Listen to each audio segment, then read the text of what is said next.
نحمدہ ونصلی علی رسولہ الکریم اما بعد فاعوذ باللہ من الشیطان الرجیم بسم اللہ الرحمن الرحیم یسألونک عن الانفال قل الانفال للہ والرسول فاتقوا اللہ واصلحوا ذات بینکم واطیعوا اللہ ورسولہ ان کنتم مؤمنین صدق اللہ العظیم۔ رب اشرح لی صدری ویسر لی امری واحلل عقدۃ من لسانی یفقہوا قولی آمین یا رب العالمین۔ محترم حضرات اور معزز خواتین، سورۃ الانفال جو کہ مدنی سورہ مبارکہ ہے، غزوہ بدر کے فوراً بعد نازل ہوئی۔ اس میں غزوہ بدر کے حالات پر تبصرہ۔ اس سورہ مبارکہ کا پس منظر یہ ہے کہ جب اللہ کے رسول صلی اللہ علیہ وسلم مدینہ آئے تو اللہ تبارک و تعالیٰ نے دوران سفر ہجرت ہی مسلمانوں کو مشرکین مکہ سے جنگ کی اجازت دی، اور پھر بعد میں سورۃ البقرہ میں مسلمانوں پر مشرکین مکہ کے ساتھ جنگ کرنا فرض قرار دے دی۔ اللہ کے رسول نے جنگ کی تیاری کے لیے 3 کام کیے۔ مدینہ کے اندر یہود سے میثاق مدینہ کیا، ان کے تینوں قبائل سے، اور ان کو پابند کر لیا کہ اگر ہماری جنگ ہوگی مشرکین مکہ سے تو یا تو یہود مسلمانوں کا ساتھ دیں گے اور یا پھر غیر جانبدار رہیں گے۔ دوسرا کام یہ کیا کہ ہمیشہ خطرہ ہوتا ہے مقامی کا اور مہاجر کا، تو آپ نے ایک ایک انصاری اور ایک ایک مہاجر کو آپس میں بھائی بنایا، مواخات قائم کر دی تاکہ یہ جھگڑا نہ ہو، اس بنیاد پہ کوئی انتشار مدینہ میں پیدا نہ ہو۔ اور نمبر 3، اجتماعی سرگرمیوں کے لیے ایک مرکز کی ضرورت تھی۔ مسجد نبوی کی صورت میں ایک مرکز بنا دیا۔ اب اس کے بعد آپ نے 2 کام کیے مدینہ سے باہر نکل کر۔ ایک تو یہ ہے کہ جتنے بھی قبائل تھے مکہ اور مدینہ کے درمیان، ان کے پاس آپ خود چل کر گئے اور ان سے کہا کہ اگر ہمارا کوئی جھگڑا ہو، جنگ ہو مشرکین مکہ کے ساتھ، تو تم نے یا تو غیر جانبدار رہنا یا ہمارا ساتھ دینا۔ تو یہ عربوں کے ہاں ایک اچھی خوبی تھی، کوئی اگر چل کر ان کے پاس آئے تو وہ اس کا احترام کرتے تھے۔ اس طریقے پر آپ نے اس پورے علاقے میں مشرکین مکہ کو تنہا کر دیا کہ انہیں کوئی حلیف نہ ملے۔ پھر اس کے بعد آپ نے یہ کیا کہ قریش کی جو اصل لائف لائن تھی یا جو ان کی پوری گزر اوقات کا ذریعہ تھا، تجارت، کیونکہ مکے میں زراعت تو ہو نہیں سکتی، پتھریلا علاقہ ہے، آپ نے ان کی تجارت پر رکاوٹ کھڑی کرنے کے لیے ان کے تمام تجارتی قافلوں کے راستوں پر نگرانی کے لیے دستے بھیجے۔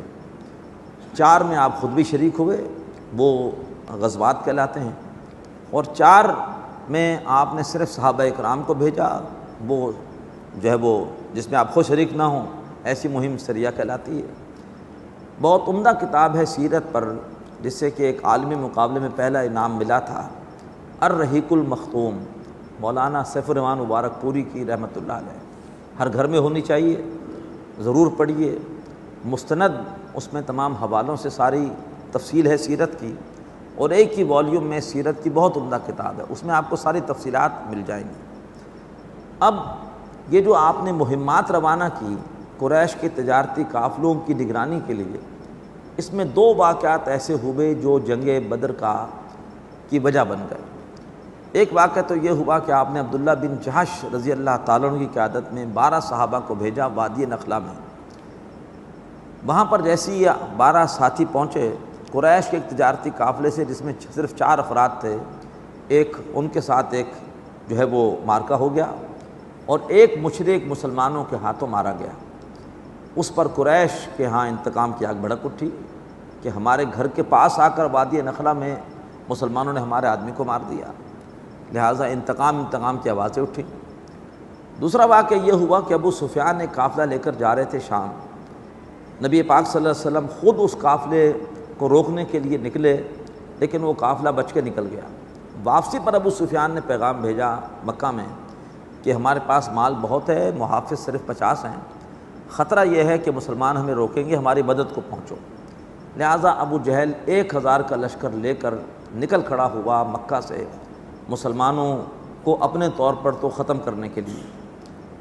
اس کے بعد اللہ کے رسول کو جب اطلاع ملی کہ ابو سفیان کا قافلہ واپس آ رہا ہے، تو چونکہ صرف 50 محافظ اس کے ساتھ تھے، آپ نے کوئی زیادہ تیاری نہیں کی، 313 ساتھی آپ کے ساتھ نکلے، ان کے پاس صرف 8 تلواریں تھیں، 2 گھوڑے تھے، لیکن مقام صفرا پر آپ کو آپ کے ساتھیوں نے آ کر اطلاع دی کہ 1000 کا لشکر مکے سے روانہ ہو چکا ہے مسلمانوں سے مقابلے کے لیے۔ اب آپ نے مشاورت کی کیا کریں۔ اس موقع پر سب اکثر رائے تو وہی تھی جو کہ ہونی بھی چاہیے تھی کہ ہمارے پاس اس وقت ہتھیار بھی نہیں ہے، پہلے چلتے ہیں قافلے کی طرف تاکہ کچھ ہمیں ہتھیار، کچھ مال و اسباب مل جائے، پھر جا کے مقابلہ کریں گے لشکر سے۔ لیکن اللہ کے رسول کچھ اور چاہتے تھے۔ آپ چاہتے تھے کہ نہیں، ہم لشکر کی طرف جائیں تاکہ دنیا پر یہ واضح ہو جائے کہ فیصلہ کن چیز اسباب نہیں ہے، اللہ کی مدد ہے۔ اگر ہمارے پاس بھی اسباب ہوئے پھر ہم جیت گئے تو پھر تو لوگ کہیں گے اسباب کی بنیاد پر جیت ہوئی ہے۔ تو جب آپ کا یہ رجحان دیکھا تو پھر صحابہ کرام نے آپ کے سامنے کھڑے ہو کر اپنے ایمانی جذبات کا اظہار کیا۔ حضرت مقداد کے الفاظ میں آپ کو سنا چکا ہوں کہ اللہ کے رسول ہم اصحاب موسیٰ کی طرح یہ نہیں کہیں گے آپ اور آپ کا رب جا کے جنگ کیجیے، آپ حکم دیں۔ مکہ کیا ہے، ہم یمن تک چلے جائیں گے جنوب میں، اور یمن کیا ہے، اس سے آگے ہم سمندر میں اپنی سواریاں داخل کر دیں گے۔ کیا عجب کہ اللہ تعالیٰ آپ کو ہمارے ذریعے سے آنکھوں کی ٹھنڈک عطا فرمائے۔